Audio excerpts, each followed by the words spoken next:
namanya pondok. Bayangkan saudara, dari 3 tempat ibadah ini, yang pertama, tabernakel itu dibangun atas dasar perintah Tuhan. Satu kali Tuhan bicara sama Musa, Musa bangunkan tempat ibadah buat aku, supaya umat Tuhan bisa beribadah kepada aku. Boleh, tabernakel bagus. Tapi mohon maaf, tabernakel itu lahir karena perintah Tuhan. Ada orang yang hidupnya juga seperti tabernakel. Ibadahnya berdasarkan pada perintah. Diperintah baru ibadah, diperintah baru melayani, diperintah baru memberi, diperintah baru bertobat. Ada orang yang begitu, Pak. Ada orang yang mentalnya persis seperti tabernakel, diperintah baru jalan. Yang kedua, namanya bait suci, dibangun oleh Salomo. Bait suci ini dibangun dengan kekayaan. Bait suci ini dari lantai sampai tiangnya, sampai atapnya, itu semuanya terbuat dari emas. Nah, agak sama di tempat ini, agak ada emas-emas juga di sini kan. Bait suci Salomo dibangun atas dasar kekayaan.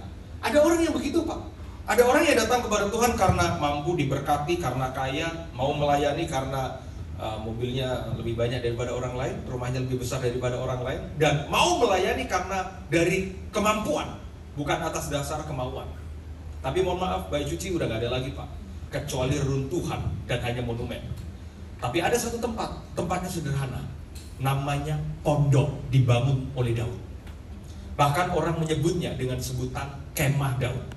Nah, Tuhan itu berjanji, pada akhir zaman aku akan memulihkan bukan tabernakel, bukan bait suci, tapi pondok kemah. Kenapa Tuhan suka dengan kemah Daud? Karena begini, Daud membangun rumah Tuhan bukan berdasarkan pada perintah dan kekayaan, tapi berdasarkan kerinduan dan cinta akan Tuhan. Katakan amin. Harusnya orang Kristen itu begitu, Pak. Orang Kristen datang ke gereja, mentalnya tidak seperti tabernakel atau bait suci. Memang kita diberkati, tapi tidak banyak orang yang mencintai. Bangunlah tempat ibadah. Saudara datang beribadah bukan karena perintah, bukan karena saudara mampu, tapi karena saudara rindu akan Tuhan. Daud itu, Pak, orang yang bangun kemah, tempat sederhana, tapi Tuhan suka. Karena ternyata ibadah itu bukan pada bangunannya, ibadah itu pada siapa yang membangunnya. Makanya sederhana, tapi Tuhan suka. Baik, saudara, saya beri judul khotbah saya, judulnya sederhana, judulnya bukan sekedar kebiasaan. Ini Tuhan bicara banget dalam hidup saya, terutama saya sebagai hamba Tuhan. Beberapa saudara tahu ya, saya hamba Tuhan, saya juga seorang pengusaha. Dan saudara, saya baru merilis buku saya, judulnya Menang Atas Masalah. Ya, karena saya percaya bahwa orang Kristen itu masalah bukanlah masalah, tapi masalah adalah berkat buat orang percaya. Makanya saudara jangan pernah minta saudara bintang itu muncul, karena bintang itu muncul kalau ada malam hari. Makanya kalau saudara sedang mengalami malam hari, saudara akan sedang dimunculkan seperti bintang.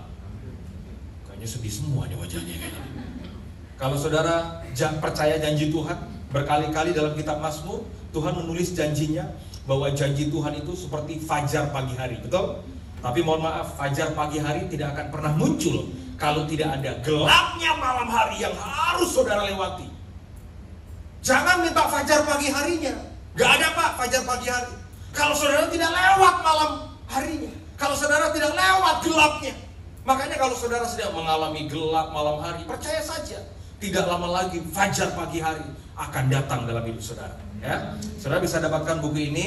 Ada staff saya di luar, nanti saudara bisa beli bukunya. Kalau saudara mau gratis, boleh. Tentara mentalnya gratisan. Bercanda lah, aja sedih semua kayaknya. Kasih salam kanan kiri, bilang Yesus baik.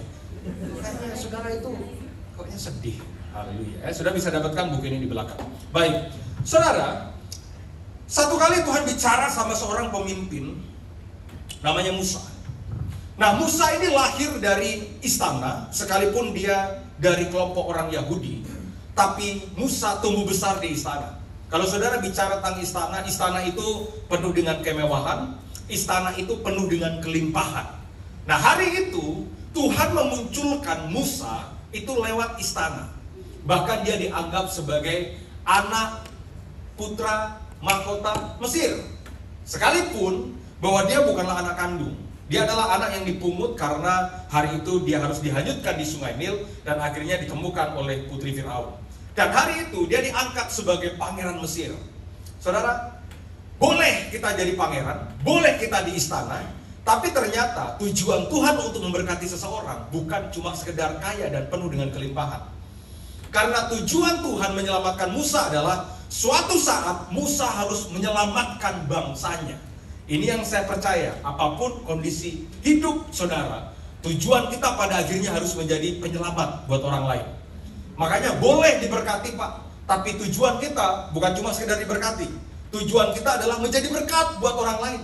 Ada banyak orang Kristen yang minta diberkati, sudah diberkati, tapi belum tentu hidupnya jadi berkat buat orang lain.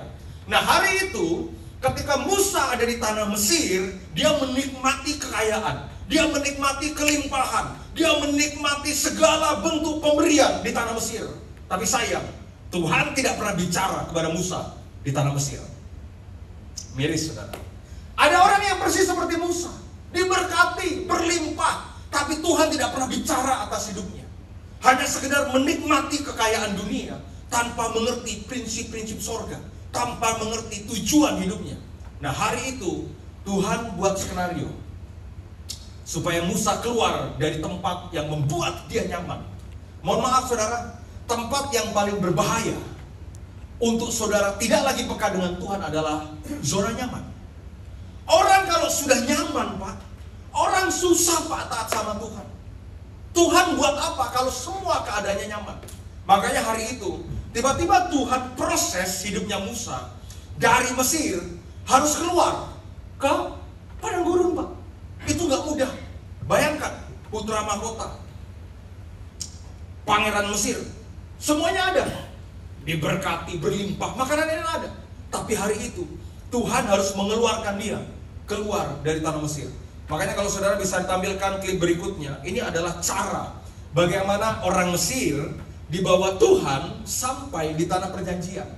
Di Mesir, Musa mengalami kemewahan, kelimpahan, berkat. Tapi hari itu tujuan Musa bukanlah Mesir. Tujuan orang Israel bukanlah Mesir. Karena faktanya adalah orang Mesir di tanah, orang Israel di tanah Mesir jadi budak. Tujuan Tuhan bukanlah Mesir, tapi tujuan Tuhan adalah tanah perjanjian. Berapa banyak kita yang mau untuk kita masuk dalam tanah perjanjian? Di Mesir ada kelimpahan, tapi di Mesir tidak ada Tuhan. Sedangkan tujuan Tuhan bukan Mesir, tapi tujuan Tuhan adalah tanah perjanjian. Di tanah perjanjian ada susu, ada madu, ada kelimpahan, dan ada Tuhan di sana. Makanya hari itu ketika Musa ada di tanah Mesir, Tuhan harus bawa Musa ini ke padang gurun. Ada banyak orang tidak suka Pak dengan proses namanya padang gurun. Karena padang gurun itu tempat proses tandus dan kering. Orang nggak suka. Padahal mereka lupa, boleh mereka mengalami padang gurun, tapi di balik dari padang gurun selalu tanah perjanjian. Katakan amin. Jadi dalam hidup kalau saudara sedang mengalami padang gurun, proses dan masalah, harus punya iman begini. Di balik dari masalah yang aku alami, selalu ada berkat yang terbesar yang Tuhan akan sediakan. Saya cerita saudara, ini kejadian sederhana. Kebetulan ada anak istri saya, saudara bisa cerita, ada mbak saya juga, saudara bisa tanya ke mereka. Saudara, bulan Oktober, saya bersama dengan istri dan juga anak, kami punya planning untuk kami pergi ke Australia. Ya, sebelumnya 2 bulan sebelumnya kami baru pulang dari Taiwan. Jadi sekarang itu saudara, kalau saya pelayanan kemana-mana, sekalipun di luar negeri, saya tuh paling susah kalau pelayanan seorang diri, apalagi lebih daripada 3 hari. Saya selalu pokoknya kalau sudah 1 minggu, udah pasti saya bawa anak, saya bawa istri. Selepas kami pulang dari Taiwan, kami lagi urus visa. Kami mau pelayanan ke Australia. Sekalian ada pekerjaan yang harus saya urus di Australia. Tiba-tiba saudara, saya serahkan paspor ke agen visa, sudah beli tiket pesawat pulang pergi, dan uang visanya sudah ditransfer, plus paspornya sudah dikasih. Kira-kira berapa jumlahnya? Puluhan juta. Tiba-tiba saya, istri dan anak ditipu sama agen yang ngurus visa kami. Bayangin Pak, udah beli tiket pulang pergi, sudah ngurus visa, uang visa sudah dikasih, sudah dibayar full, paspornya sudah kami berikan. Hari H visanya nggak keluar, paspornya hilang, orangnya juga hilang. Bayangkan itu. Saudara akan bilang begini, Pak David kan pendeta, pasti panjang sabar. Marah juga Pak kita, Pak. Benar nggak? Pak, mohon maaf Pak, sekalipun saya pendeta Pak, ini daging ini Pak bukan plastik Bapak sayang. Ini kadang masih muncul Pak, marah, kecewa. Dan hari itu saya marah. Bayangkan, hari H sudah mau berangkat ke Australia, tiba-tiba visanya nggak keluar, ditipu, paspor kami hilang. Ya sudah. Cuma kan saya belajar, semarah-marahnya saya selalu percaya begini saudara, kalau Tuhan izinkan sesuatu harus dia batalkan, berarti ada tujuan yang terbaik yang Tuhan mau berikan.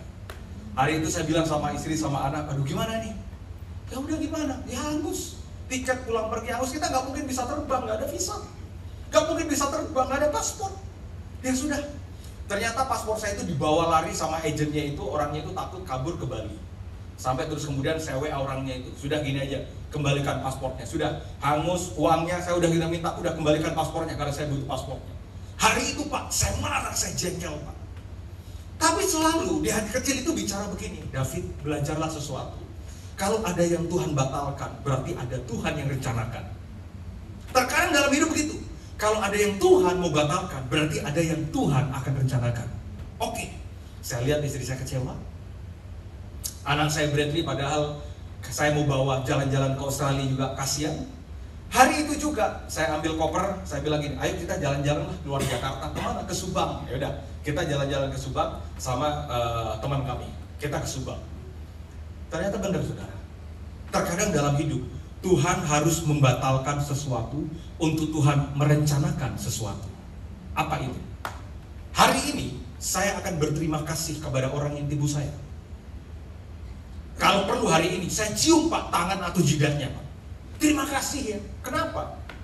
Karena hari itu Pak, untung saya tidak berangkat ke Australia. Kenapa? Karena hari keempat saya dipanggil sama presiden yang sekarang terpilih sebagai presiden Republik Indonesia. Dan tiba-tiba foto saya muncul di TV One, di Kompas, dan saya diminta untuk masuk sebagai bagian dari tim pemenangan presiden yang hari ini Tuhan berikan kesempatan presiden dan wakil presidennya menang. Hari ini Pak, kalau saya ketemu dengan orang yang tipu saya itu, saya akan bilang begini, terima kasih ya. Matur suwun, terima kasih. Kenapa? Untung kamu tipu aku. Terkadang dalam hidup kita tidak tahu rencana Tuhan. Makanya jangan berupaya mengerti Tuhan, karena memang Tuhan Pak tidak bisa dimengerti. Tapi belajar untuk mempercayai Tuhan bahwa setiap rencananya pasti baik untuk saya dan juga saudara. Cuma awalnya kita marah, makanya muncul kan Roma 8 ayat 28. Kita tahu sekarang bahwa Allah turut bekerja dalam segala perkara untuk mendatangkan apa saudara? Kebaikan. Hari itu saya nggak tahu, kok dilukai, kok ditipu. Oh ternyata begitu. Terkadang Tuhan harus membatalkan rencana kita untuk Dia membawa kita kepada rencananya Dia. Nah sama seperti Musa di Mesir dibuat skenario sama Tuhan. Sampai Musa akhirnya dianggap sebagai pembunuh dan dia keluar dari tanah Mesir. Dia sampai di padang gurun. Oh Pak, itu gak suka Pak kita Pak. Siapa ya sih yang suka di padang gurun? Padang gurun tandus, padang gurun kering. Tapi yang luar biasa, muncullah Keluaran pasal yang ketiga. Saudara bersuka cita, katakan amin. Keluaran pasal ketiga ayat yang pertama. Ini Musa sudah di padang gurun. Orang akan bilang begini, tuh Musa tuh dulu di Mesir udah enak-enak, tapi sekarang di padang gurun tuh. Apalagi Musa ketemu sama ibu-ibu Manado yang gak bertobat, habis makan dicari cap pedes, mulutnya pedes juga itu kayak gitu. Gak ada di sini, gak ada di sini yang Manado bertobat semua. Ngomong itu lu ya, enak-enak lu di Mesir tuh sekarang di padang gurun. Orang gak ngerti kenapa Musa harus di padang gurun. Terkadang Pak dalam hidup kita gak ngerti, Tuhan kenapa sih harus diproses? Kenapa harus di padang gurun? Maka muncullah Keluaran pasal ketiga ayat pertama. Kita baca sama-sama saudara, 1, 2, 3. Adapun Musa, ia biasa mengembalakan kambing domba Yitro, mertuanya, imam di Midian. Sekali ketika ia menggiring kambing domba itu ke seberang padang gurun, sampailah ia ke gunung Allah, yakni gunung apa? Jadi hari itu, sang pangeran dari istana tinggal di padang gurun. Itu Pak, kalau kita nggak kuat Pak. Pangeran dalam waktu sekejap jadi gembel di padang gurun. Makanya mohon maaf ya, harusnya begini, apapun keadaan kita, identitas tidak akan pernah berubah. Memang Musa di padang gurun, tapi tujuan Tuhan tidak pernah berubah untuk membawa Musa pada tujuan yang mulia. Apa itu? Tuhan tempatkan Musa bukan untuk jadi raja Mesir. Tuhan tempatkan Musa untuk menyelamatkan orang Israel.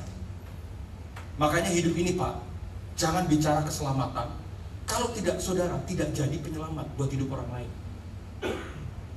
Buat apa Musa di tanah Mesir? Diberkati, berlimpah, tapi gak bisa menyelamatkan orang. Buat apa saudara? Kayak kita gini, buat apa diberkati, toko 5, rumah 3, mobil banyak, tapi hidup kayak gak ada rasa. Hidup kayak gak jadi arti buat orang lain. Sebahagia-bahagianya orang adalah orang yang paling berbahagia kalau hidupnya bermanfaat untuk orang lain. Makanya berkat yang saudara terima untuk menjadi berkat buat orang lain. Nah kalau saudara ngomong, Pak, saya udah bergereja loh Pak, saya sudah bertobat. Apa itu? Bapak tahu nggak tanda saya bertobat apa? Apa? Saya nggak main judi, saya udah nggak mabuk, saya udah nggak berzina. Puji Tuhan. Tapi kalau saudara pelitnya mampus Pak, saudara belum bertobat. Orang yang sudah bertobat Pak, yang dia pikirkan bukan lagi tentang dirinya. Tapi kalau orang sudah bertobat, yang dia pikirkan bagaimana hidupnya jadi berkat buat orang lain. Ada orang yang sudah nggak melakukan itu. Tapi Pak, ampun, tetangga gedor rumah kelaparan. Susah banget dompetnya keluar untuk bisa memberkati orang lain. Makanya mohon maaf ya, bedanya Yesus sama yang lain apa sih?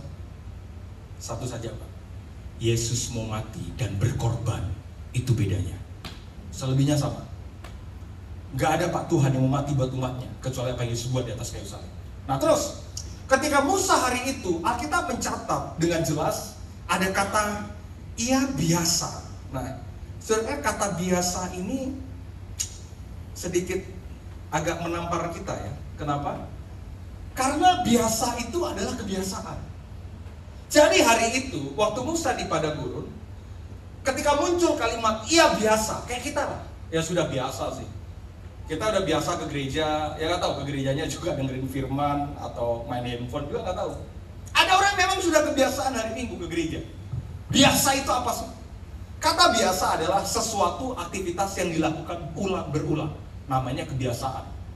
Musa hari itu dia udah terbiasa bawa kambing domba, ngasih makan kambing domba, selesai pulang.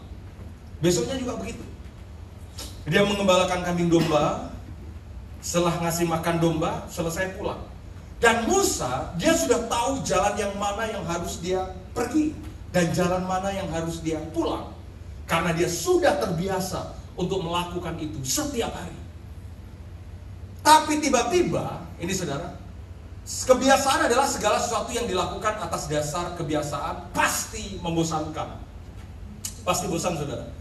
Kalau cuma sekedar biasa, kebiasaan, ya kan? Makanya ibadah bukan rutinitas atau kebiasaan. Ibadah itu harus berdasarkan pada cinta akan Tuhan, bukan rutinitas. Nah, ketika hari itu dia biasa mengembalakan kambing domba, ayat yang kedua, klip yang saya sudah siapkan, tiba-tiba firman Tuhan bicara begini. Lalu malaikat Tuhan, apa saudara? Menampakkan diri kepadanya di dalam nyala api yang keluar dari semak duri. Lalu ia melihat dan tampaklah semak duri itu menyala tetapi tidak dimakan api. Jadi hari itu Musa datang, dia ngasih makan dombanya, selesai pulang. Kayak persis kita, ya. Minggu datang ke gereja, duduk, tepuk tangan, ngasih persembahan, selesai pulang. Minggu depan juga begitu Pak. Datang lagi ke gereja, tepuk tangan, ngasih persembahan, selesai pulang. Hidupnya berubah? Belum tentu. bosan karena cuma kebiasaan ibadahnya. Tapi hari itu, sementara Musa biasanya dia mengembalakan kambing domba, selesai dia pulang, tiba-tiba dia lihat kok ada sesuatu yang lain. Apa yang dia lakukan, Pak? Ini yang saya suka. Ketika dia lihat kok ada yang beda. Apa sih yang beda? Oh, tiba-tiba dia lihat ada nyala api yang keluar dari semak duri. Maka ayat yang ketiga, Alkitab bilang begini, ayat yang ketiga. Musa berkata, apa saudara?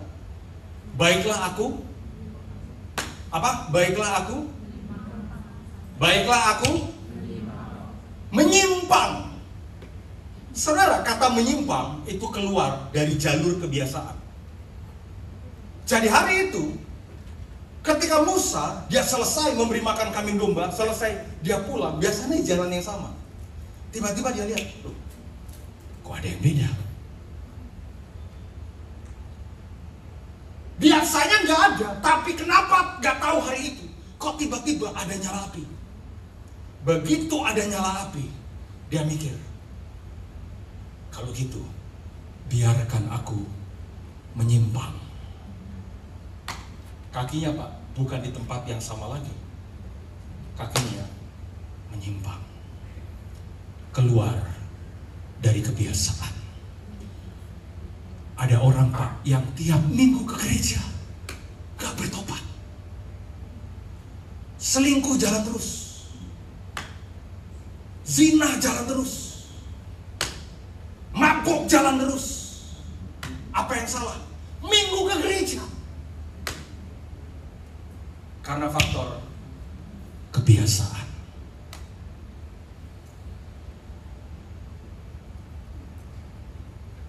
Udah biasa aja lah, Pak, jadi Kristen. Ke gereja juga udah biasa, duduk, tepuk tangan, ngasih persembahan, selesai pulang kan.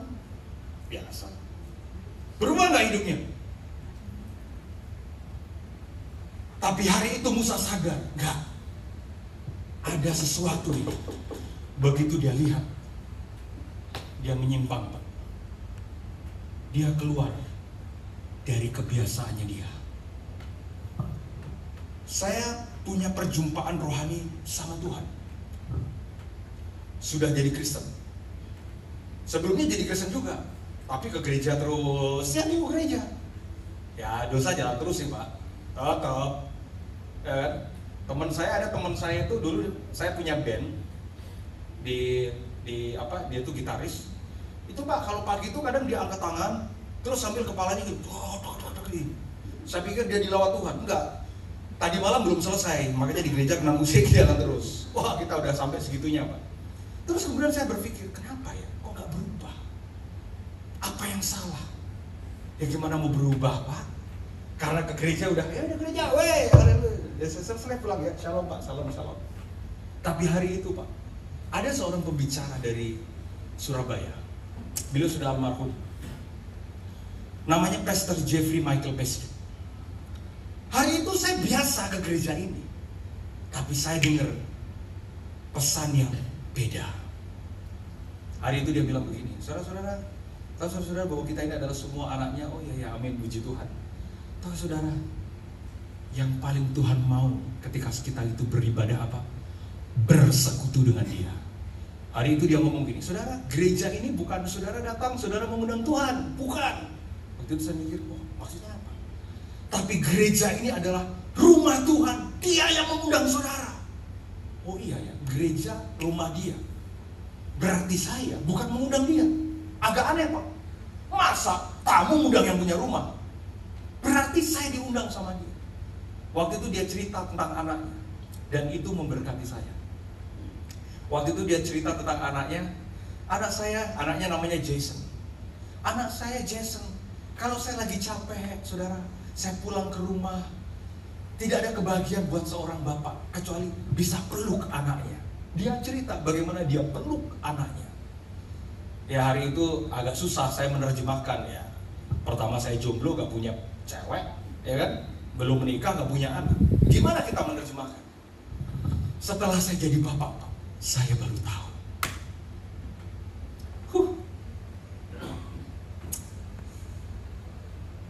Kita ke Bandung kapan ya? 2 minggu yang lalu ya? 2 minggu yang lalu saya diundang khotbah di Bandung, di GBI Asia Afrika. Ada kejadian Pak yang membuat saya menyadari betapa Tuhan itu sayang sama kita itu segitunya Pak. Hari itu anak saya, kami nginep di Crown Plaza Hotel di Bandung. Sementara anak saya tadi Bradley itu, anak saya Bradley, dia lagi main di bathtub. Dia lagi mau berenang tapi udahlah di bathtub aja. Udah air diisi, dia main, neninya dia sama kami lagi sibuk untuk angkat koper lah, sibuk itu. Jadi kita tinggal, karena bathtubnya itu, kamar mandinya itu ada kacanya, jadi kami bisa lihat. Tiba-tiba anak saya tadi Bradley, dia ambil gelas Pak. Gelasnya itu jatuh persis di bathtub dan pecah. Dar! Wah, kita langsung kaget Pak, semua kita melonjak. Bradley. Begitu saya angkat dia, waduh, saya pikir kenapa-napa. Waduh, aman. Ternyata saudara, pecahan kacanya itu kena di dahinya dia. Tapi nggak keluar darah. Begitu kita angkat, baru kebuka, seret, darah mengucur Pak. Currrr, waduh, hati saya hancur Pak. Pecahan kaca itu kena di dahinya. Waduh, hati saya langsung hancur dan saya langsung bilang, bawa ke rumah sakit. Udah, semuanya udah batal itu udah. Kebelah Pak sini Pak.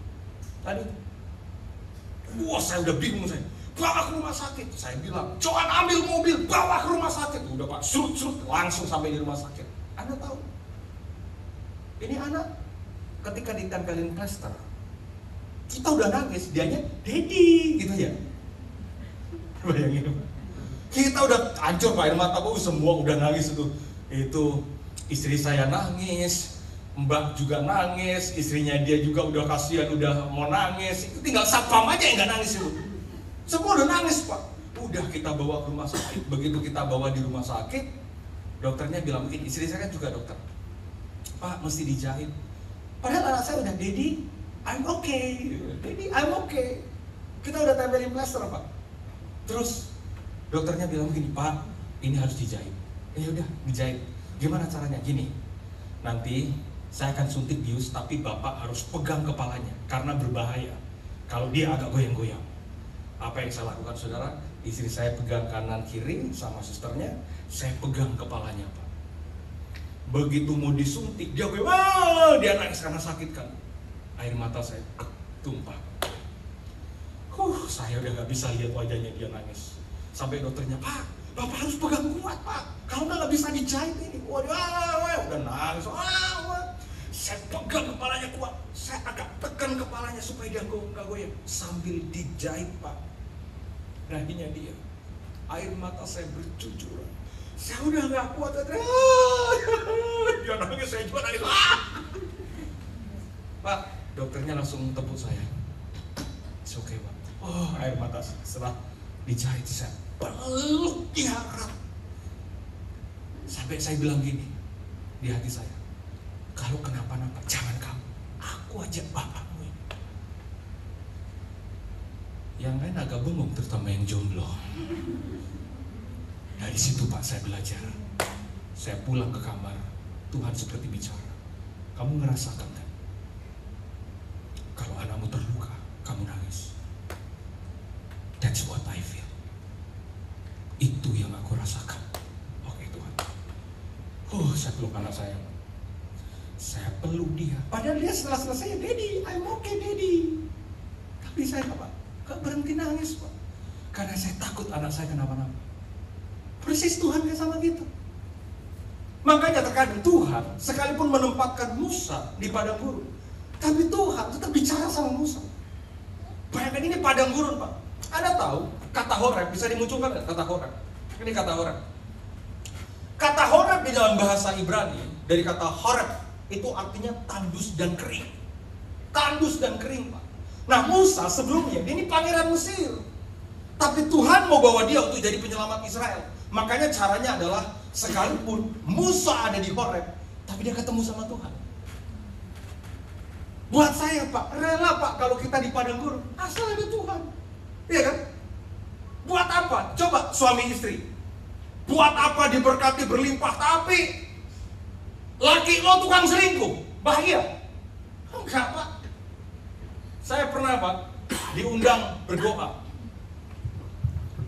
Ini bapak ini, bapak salah satu yang kaya lah, yang mungkin pernah saudara lihat di TV kali.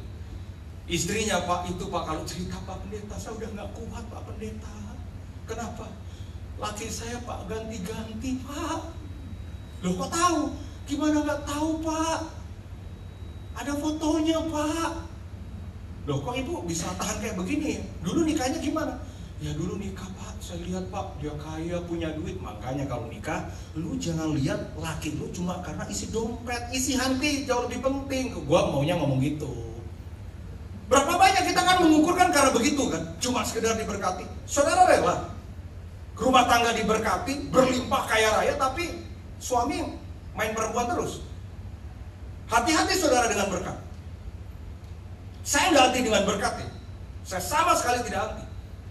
Tapi perhatikan, laki-laki paling berbahaya kalau di rekeningnya bertambah, tapi tidak pada hatinya.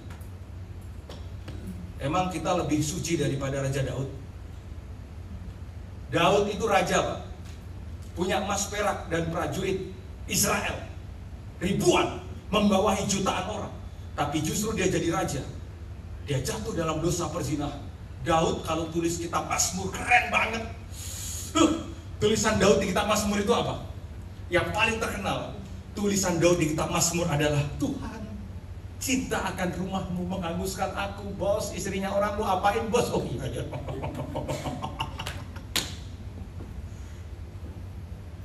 Tulisan Daud yang paling keren apa? Tuhan, sekalipun aku dalam lembah kekelaman, aku tidak takut bahaya, sebab gadamu Tuhan Tuhanmu itu yang menghibur aku. Daud Pak, dia dekat sama Tuhan. Tapi hari itu karena kemewahan, karena tongkat, karena berkat, dia jatuh dalam dosa perzinahan. Hati-hati. Apa yang ada di tanganmu, jangan merubah apa yang ada di hatimu.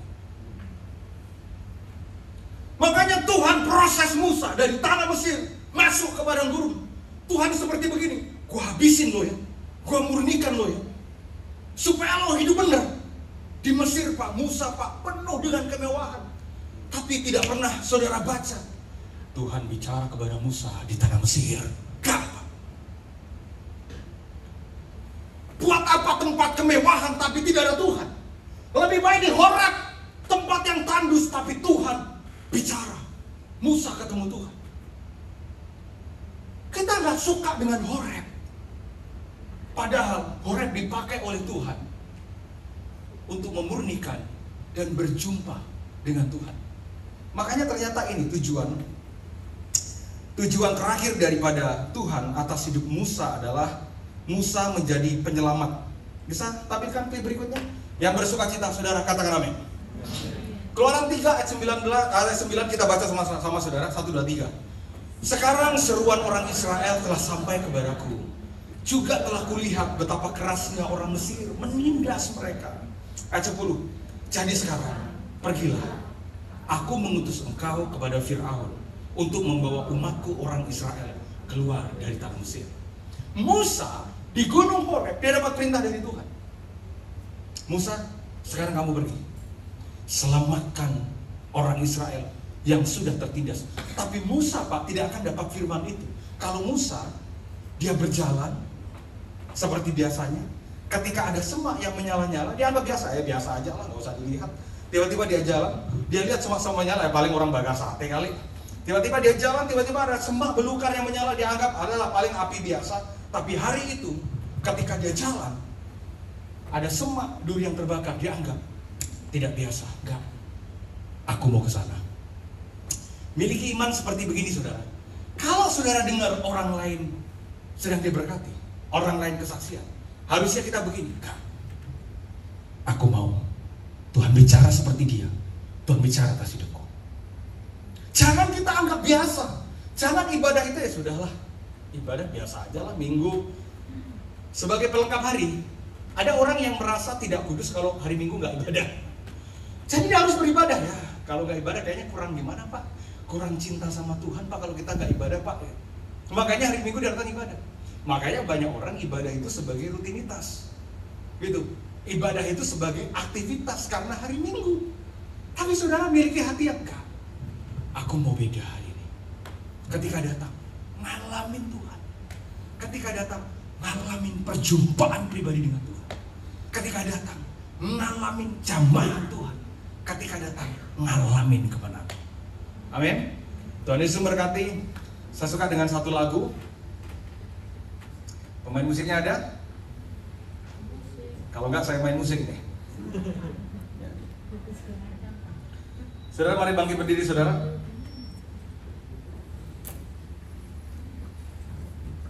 Ada pemain pianonya?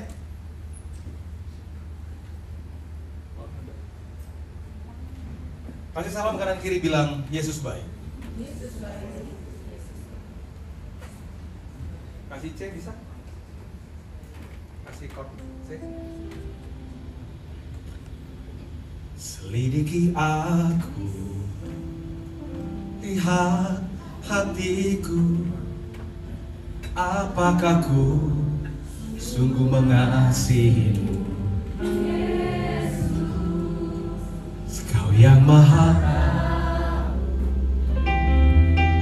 dan menilai tak ada.